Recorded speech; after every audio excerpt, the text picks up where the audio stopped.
Welcome to series Explained. Unsinkable Sins Season 1 Ending Explained. Martinez family Mexico की city की सबसे powerful और rich family थी, लेकिन अंदर ही अंदर काफी प्रॉब्लम चल रही थी। क्लैडियो मोंटेज फैमिली का हेड है, अपने बेटे ओक्टेवो से नफरत करता है, हर वक्त उसे नीचे दिखाता है। ओक्टेवो जिंदगी भर सिर्फ अपनी वर्थ प्रूव करने की कोशिश करता रहा है। क्लैडियो की बेटी लीवी उसकी फेवरेट थी, लेकिन वो भी उसके बिजनेस के अनएथिकल तरीकों के खिलाफ थी। वो चाहती थी कि कंपनी इन्वायरमेंटल फ्रेंडली और ज्यादा रिस्पॉन्सिबल काम करे। क्लैडियो की दूसरी वाइफ हलीना थी। हलीना का एक बेटा था फिर, जो किसी और आदमी रेफेल एक पॉलिटिशियन का था। रेफेल ने हलीना को छोड़ दिया था क्योंकि वो अपना अफेयर छुपाना चाहता था। क्लैडियो ने हलीना को अभी भी रिस्पेक्ट नहीं दी। उसने फेर को ड्रग्स देना स्टार्ट करवाया, उसे मारपीट की और उसकी वाइफ बर्बाद कर दी। फिर अपनी माँ से प्यार करता था और क्लैडियो से छुटकारा पाना चाहता था। क्लैडियो हलीना के ऊपर भी कंट्रोल रखता था, इमोशनल और फिजिकल दोनों तरह से। लेकिन हलीना ने डिसाइड किया कि अब वो और नहीं। उसकी जिंदगी में इवान आया, एक मेल एस्कॉर्ट। हलीना इवान से प्यार कर बैठी। इवान उसके लिए वो सब कुछ था जो क्लैडियो कभी भी नहीं था। प्यार, रिस्पेक्ट, सुकून। इवान को सब वार्न करते थे कि हेलिना पे भरोसा मत करो, लेकिन इवान अंधा हो गया था प्यार में। हेलिना ने एक प्लान बनाया क्लैडियो को फंसाने का। उसने इवान से कहा कि क्लैडियो के पास जर्नलिस्ट बनकर जाए। क्लैडियो यंग लड़कियों में इंटरेस्टेड था और हेलिना से सच्चा और वीकनेस के यूज करेगी। प्लान ये था कि इवान क्लैडियो को सेड्यूस करे और हिडन कैमरा से सब रिकॉर्ड करे। लेकिन जब क्लैडियो को कैमरा दिखे तो उसने इवान पे हमला कर दिया और पूछा कि ये सब किसका प्लान है। उसी रात क्लैडियो गायब हो गया, ना उसका डेड बॉडी मिला, ना कोई पता। अब सवाल ये है, क्या क्लैडियो भाग गया? क्या उसका मर्डर हुआ है या फिर किसी ने उसका किडनैप कर लिया है? क्लैडियो का राइट हैंड मैन ओटेनियो भी उस रात गोली लगने से जख्मी हुआ था, लेकिन उसे भी नहीं पता था कि क्लैडियो को क्या हुआ। इवान पर सबसे पहले शक गया, लेकिन बाद में साबित हुआ कि उसका कोई लेना देना नहीं था। केस की लीड ऑफिसर सोफिया को लगा कि इवान और हेलिना ने मिलकर क्लैडियो का मर्डर किया है, लेकिन असल कहानी इससे ज्यादा कॉम्प्लेक्स थी। असल में क्लैडियो को किडनैप किया गया था अटानियो ने। उसी रात सिक्योरिटी चीफ अटानियो के अपने रीजंस थे। उसके पिता ने पूरी जिंदगी मोर्टेज फैमिली की सेवा की थी और क्लैडियो ने उन्हें कभी इज्जत नहीं दी थी। अटेनियो को लीवा से प्यार हो गया था और उसने उसके साथ एक जिंदगी सोच ली थी। लीवा को भी अटेनियो पसंद था, लेकिन शादी या भागने का उसे कभी भी सोचा नहीं था। सोफिया और उसका असिस्टेंट बेर्टोनाइज अटेनियो के मूवमेंट्स ट्रैक करते हुए और फाइनली क्लैडियो का लोकेशन ढूंढ निकालते हैं। ओक्टेवो भी एक बड़ी मुश्किल में फंस गया है। क्लैडियो के बिजनेस पार्टनर मैजिक ने उसे फादर को एक ह्यूज लोन दिया था। जब क्लैडियो गायब हुआ, मैजिक ने ओटेको पर प्रेशर डाला। उसने प्लान बनाया कि ओक्टेवो अपने बाप की फेक डेथ अनाउंस करे ताकि बैंक अकाउंट अनफ्रीज हो जाएं। ओक्टेवो ने फ्यूनरल तक अरेंज कर दिया, लेकिन तभी सोफिया ने क्लैडियो को जिंदा रेस्क्यू कर लिया। सब शॉक्ड रह जाते हैं। अब ब्लेम ओक्टेवो के ऊपर जाता है। लोग समझते हैं कि ओक्टेवो ने अपने बाप की मौत का झूठा फैसला सिर्फ पैसे मिलने के लिए किया। ओक्टेवो किसी को नहीं समझा पाया कि मैजिक ने उसे धमकाया था। असली मास्टरमाइंड थी फेडरा, क्लैडियो की इलाइट सर्कल की एक औरत। इवान अपने क्लाइंट्स फेडरा के थ्रू मिलता था और वो उसे अपने बेटे जैसा मानती थी। उसका बेटा अराइल क्लैडियो से डीपली प्यार करता था। क्लैडियो भी उसे लाइक करता था, लेकिन रिलेशनशिप को कभी पब्लिक नहीं किया था। जब अराइल ज्यादा इमोशनल होने लगा, क्लैडियो ने उसे धमकाया कि उसके पर्सनल वीडियोज लीक कर देगा अगर उसने पीछा नहीं छोड़ा तो। अराइल ने स्ट्रेस में आकर अपनी जान ले ली और फेडरा ने उसका जिम्मेदार क्लैडियो को माना। रिवेंज के लिए उसने क्लैडियो को किडनैप किया, उसे टॉर्चर किया। फेडरा ने क्लैडियो के पास उन वीडियोज का भी कंट्रोल ले लिया जहां शहर के बड़े लोग और डार्क सेक्सुअल फैंटेसीज में दिखते थे। फेडरा ने ने प्लान बनाया कि अगर ये वीडियोस लीक हो जाएं तो ब्लेम हेलिना और कोलोरेडो पर जाएगा और उनकी जिंदगी तबाह हो जाएगी। फेडरा की बेटी एक्जिमा भी इस प्लान में इन्वॉल्व थी और अपनी मां का पूरा साथ दिया।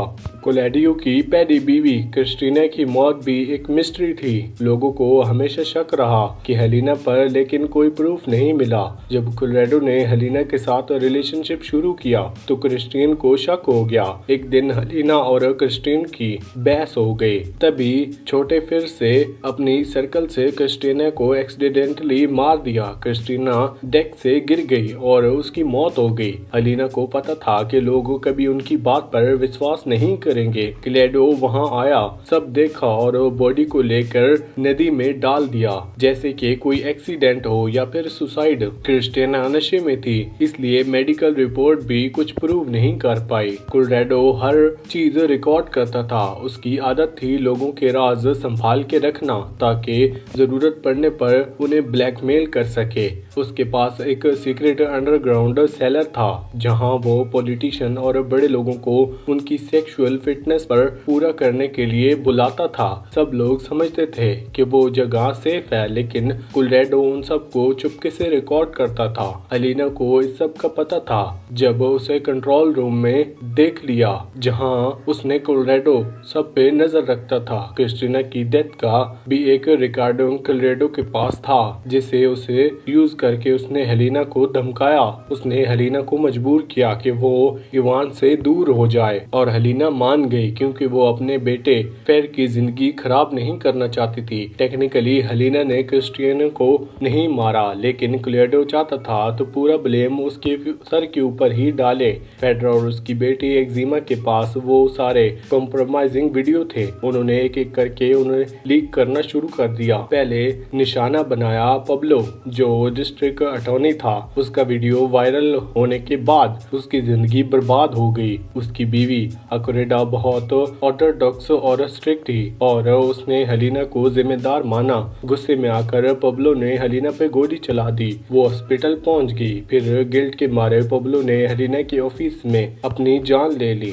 जब दूसरा वीडियो लीक हुआ तब सबको समझ आ गया कि हेलिना के इसमें कोई हाथ नहीं। इवान ने फेडरा के घर घुस के देखा कि उसके लैपटॉप में उसका और हेलिना का वीडियो था। तब उसे समझ आया कि फेडरा ही कोलोरेडो के किडनैपिंग के पीछे थी। फेडरा इवान को अपने बेटा मानती थी, लेकिन उसकी प्लानिंग ने इवान की जिंदगी भी इफेक्ट की। साथ ही फेडरा ने ऑक्टेवो को भी अपने करीब कर लिया उसके ट्रस्ट जीतने के लिए, लेकिन उसी प्रोसेस में फेडरा खुद ऑक्टेवो से अट्रैक्ट हो गई। ऑक्टेवो उसके बेटे जितनी एज का था, लेकिन फेडरा ने अपने इमोशंस कंट्रोल नहीं रख पाई। एक दिन ऑक्टेवो ने उसके बेडरूम में छुपा कैमरा देख लिया जो फेडरा ने पहले दिन इंस्टॉल किया था। वो कह रही थी कि उसका यूज करने का कोई इरादा नहीं था, लेकिन ऑक्टेवो को ट्रस्ट करना मुश्किल हो गया। इवान और ऑक्टेवो दोनों ने जब सब कुछ समझा तो फेडरा का राज खुल गया। कोलोरेडो भी बच गया था और जब उसे पता चला कि फेडरा ने ही सब किया है तो उसने धमकी दी कि अगर वीडियोज वापस नहीं दी तो वो उसे मार देगा।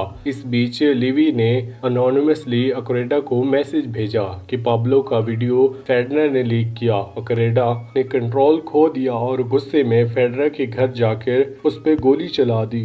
फेडरा तो बच गई, लेकिन उसकी बेटी एक्जिमा उसे बचने में मार गई। अकोरेडा को कोर्ट गिल्टी पाया गया और जेल भेज दिया गया। फेडरा पर वीडियो लीक करने का केस चला, लेकिन उसके कोलोरेडो की किडनैपिंग में शामिल होने का कोई प्रूफ नहीं मिला। कोलोरेडो के घर में किसी ने घुसकर उसका गला काट दिया। उसकी मौत का खबर तेजी से फैल गई। सोफिया और पूरी पुलिस टीम के पास सस्पेक्ट की लंबी लिस्ट थी। फेडरा, ऑक्टेवो, इवन, लेकिन सब कुछ और ही था। कोलोरेडो और किसी और ने नहीं, हेलिना ने मारा था। कोलोरेडो उसे धमका रहा था। उसके पास एक वीडियो था जिसमें फिर क्रिस्टीना को साइकिल से मारा था। कोलोरेडो हेलिना को ब्लैकमेल कर रहा था कि इवान को छोड़ो और उसके पास वापस आ जाओ वरना वो वीडियो लीक कर देगा। हेलिना के पास कोई ऑप्शन नहीं बचा। उसने इवान से प्यार किया था और अपने बेटे को बचाना चाहती थी, इसलिए उसने कोलोरेडो को मार दिया।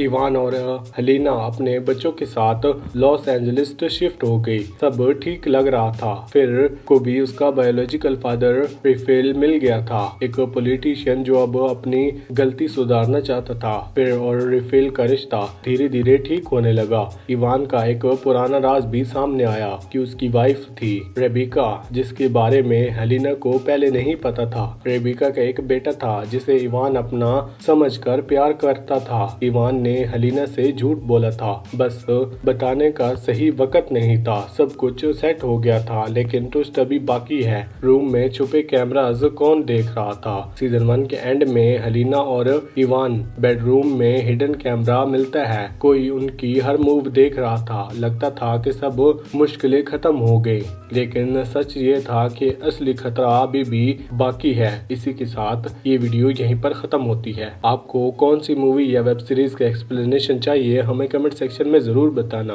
वीडियो अच्छी लगी हो तो वीडियो को लाइक करके चैनल को सब्सक्राइब लाजमी करना। Thanks for watching.